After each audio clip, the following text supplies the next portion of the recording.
You know, the boys, I can't, has had some pretty good success this year with the girls. For the boys, we've been kind of a roller coaster. We've been up and down. You know, the first two games, we didn't do so well, but that's understandable. We were trying some different things, looking at different things. As far as the boys as well, they're a little bit smaller squad this year. I honestly really had about 10 varsity players, and the rest we look to pull up from the JV squad, or what I consider swing players, where they go back and forth between varsity and JV during game times. When we lost all those seniors last year, we had roughly 9. This year we only have 3, so it makes it a little difficult to make that transition into varsity play. But our first 2 games we struggled a little bit, and then we kind of went on a winning streak, and we had basically really good halves. We never really had a full good game, a full 80 minutes of play time. We'd have a good 40 minutes here, and then we'd have a good 10 minutes here. But we really struggled this year putting together a solid 80 minutes. And as we get closer to the end of the season, we can tell it. We played Pierre, which had not had a win all season long. They've been tight. I mean, close games for Pierre, and they come down at home, and we end up losing that game for a lot of reasons. One of them is that we get a little complacent, thinking that Pierre's going to be easy win, and it didn't turn out that way. Then we played Lincoln on Tuesday, and Lincoln's on fire. And again, we played for about a good, 15, 20 minutes, and then the next thing you know, we are down 4 scores almost 4 scores before the half is over.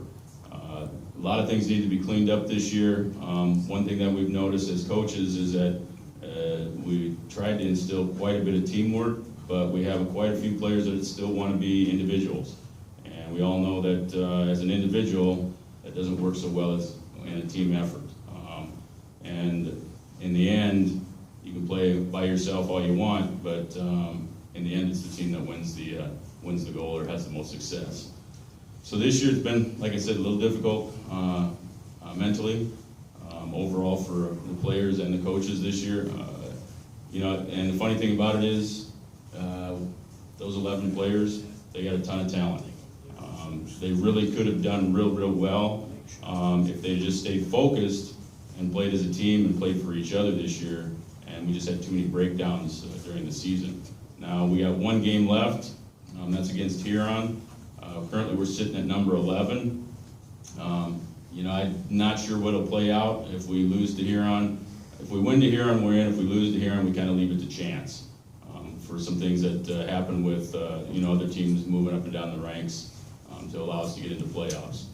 But in either case, we're going to give them the best we can, and we're going to try to keep it as close and together for hopefully maybe for a good 80 minutes. We can play a good solid team game. And I keep reverting back to a 2012 state championship team that we had many years ago, or a few years ago, as a soccer group.